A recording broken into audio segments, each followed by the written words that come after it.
চলে যাব ফাসায়ারা ইখতিলাফান কাসীরা, তখন তোমাদের মধ্যে মতানৈক্য বাড়তে থাকবে। কেউ বলবে আমি অমুক দলের, কেউ বলবে আমি অমুক দলের, কেউ বলবে তুমি আমার দলের না, আর একজন বলবে তুমি আমার দলের না। এইটা হলো খায়রুল কুরুনের পরের কথা। আমার বাংলাদেশে এখন আমাদের এই সময়ের দল না, আল্লাহর নবীর সাহাবীদের জামানার পরের সময়ের দল। জামানা আমরা স্বর্ণযুগ পার হয়ে গেলাম। এরপরে এই উম্মতের মানুষেরা এই দিনকে, ইমাম আবু হানিফার জন্ম হলো ৮০ হিজরি, এই দিনকে এই সময় পর্যন্ত ৪০টা দল বানাইছে।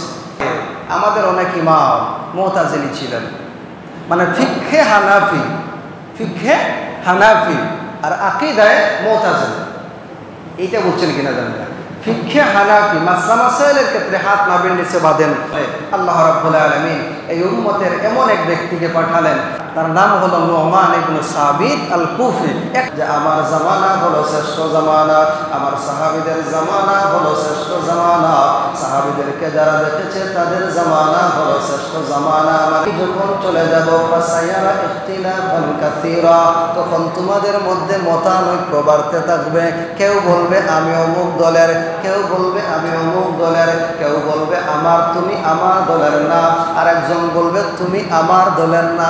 এইটা হলো খায়রুল কুরুনের পরের কথা।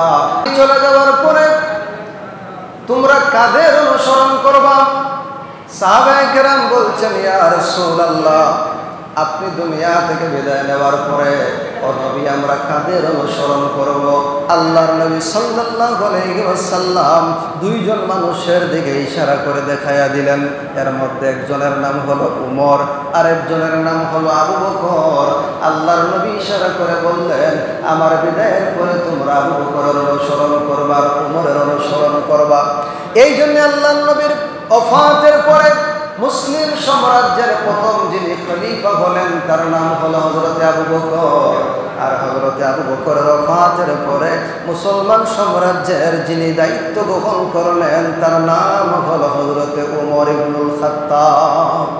দ্বিতীয় জামানা বিশ্বনবীর জামানা, স্বর্ণের যুগ, আল্লাহর নবীর যুগের পরে দ্বিতীয় যুগ হযরতে আবু বকরের যুগ, স্বর্ণের যুগ, হযরতে উমরের যুগ, স্বর্ণের যুগ, হযরতে উসমানের যুগ, স্বর্ণের যুগ, হযরতে আলীর যুগ, স্বর্ণের যুগ।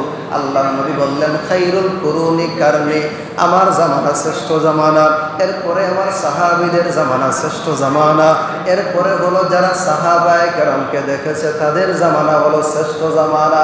মানে তিনটা জামানার ব্যাপারে রাসূলুল্লাহ বললেন যে আমার জামানা হলো শ্রেষ্ঠ জামানা, আমার সাহাবীদের জামানা হলো শ্রেষ্ঠ জামানা, সাহাবীদেরকে যারা দেখেছে তাদের জামানা হলো শ্রেষ্ঠ জামানা। মানে তিন যুগের বক্তব্য। এর মানে হলো এই তিন যুগ যখন চলে গেল, আল্লাহর নবী বলেছেন এই তিন যুগের পরে তোমাদের উপরে ফিতনা আসবে, মুসিবত আসবে, মতানৈক্য আসবে। এইটা ইমামে তিরমিজি রহমাতুল্লাহ আলাইহি তার জামে তিরমিজির মধ্যে হাদিস উল্লেখ করেছেন। আন আবি হুরায়রা রাদিয়াল্লাহু আনহু قال قال رسول الله صلى الله عليه وسلم, হযরতে আবু হুরায়রা বলেন আমি বিশ্ব নবীকে বলতে শুনেছি, আল্লাহর নবী বলেছেন আমি যখন চলে যাব ফাসায়ারা ইখতিলাফান কাসীরা, তখন তোমাদের মধ্যে মতানৈক্য বাড়তে থাকবে। কেউ বলবে আমি অমুক দলের, কেউ বলবে আমি অমুক দলের, কেউ বলবে তুমি আমার দলের না, আর একজন বলবে তুমি আমার দলের না। এইটা হলো খায়রুল কুরুনের পরের কথা। আমার বাংলাদেশে এখন আমাদের এই সময়ের দল না, আল্লাহর নবীর সাহাবীদের জামানার পরের সময়ের দল। একদল বের হয়ে বলল আমরা জাহমিয়া, আর একদল বের হয়ে বলল আমরা মুতাশাবিহা, আর একদল বের হয়ে বলল আমরা মুতাজিলা, একদল বলল আল্লাহ আরশের উপরে, আল্লাহর হাত আছে, পা আছে, আর একদল বলল কেমনে আখিরাত হবে ওইটা মানা যায় কিনা। মুতাজিলি যারা এই রকমের ফিরকা তৈরি হয়ে গেল। ইমাম ইবনুল হুমাম লিখেছেন তার ফাথুল কাদিরের মুকাদ্দিমার মধ্যে, ইমাম ইবনুল হুমাম বলেছেন রে দুনিয়ার মানুষ, এই দিন এমনি এমনি তোমাদের কাছে আসে নাই। ইমাম আবু হানিফার জামানা পর্যন্ত, মানে জামানায় ৮০ হিজরি পর্যন্ত এই উম্মতের মানুষেরা এই দিনকে ৪০টা দলে বিভক্ত করেছিল। কত? ৪০ দল। তিন জামানা আমরা স্বর্ণযুগ পার হয়ে গেলাম। এরপরে এই উম্মতের মানুষেরা এই দিনকে, ইমাম আবু হানিফার জন্ম হলো ৮০ হিজরি, এই দিনকে এই সময় পর্যন্ত দল বানাইছে। এমনকি আশ্চর্য লাগে, আমি যখন কামেল পড়ি তো আমার সাবজেক্ট ছিল ফিকহ, মানে এখানে আমরা কাওয়াইদুল ফিকহিয়া যখন পড়লাম ফিকহের উসুলগুলা, তখন আমরা দেখলাম আহারে আমাদের অনেক ইমাম মুতাজিলি ছিলেন, মানে ফিকহে হানাফি আর আকীদায়ে মুতাজিলি। এইটা বুঝছেন কিনা জানি না। ফিকহে হানাফি মাসলা মাসাইলের ক্ষেত্রে হাত নাভির নিচে বাঁধেন, একবার তাকবীর দেন, আস্তে আমিন বলেন, এইগুলো ঠিক আছে, কিন্তু আকীদা মুতাজিলি, এই জন্য তার নামের পিছনেই লেখা কি হানাফি মুতাজিলি।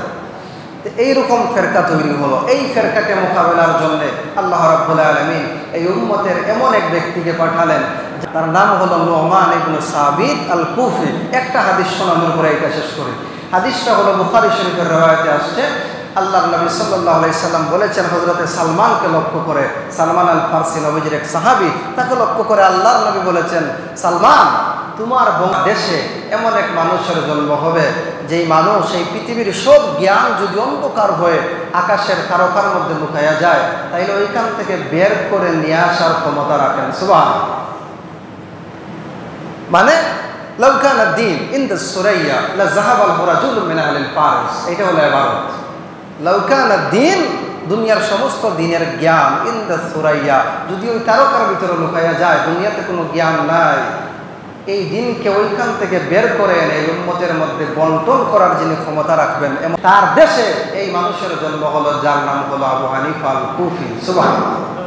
এই 40টা দল মুতাজিলি, জাবরিয়া যা আছে সব দলের একাই যিনি মোকাবেলা করেছিলেন তিনি হলেন ইমাম আবু হানিফা। ইমাম আবু হানিফা তো ওই মানুষ যেই মানুষ তার জীবনে 80,000 মাসালা গবেষণা করেছেন। ইমাম আবু হানিফা ওই মানুষ যেই মানুষকে আল্লাহ তাআলা এত জ্ঞান দিয়েছিলেন।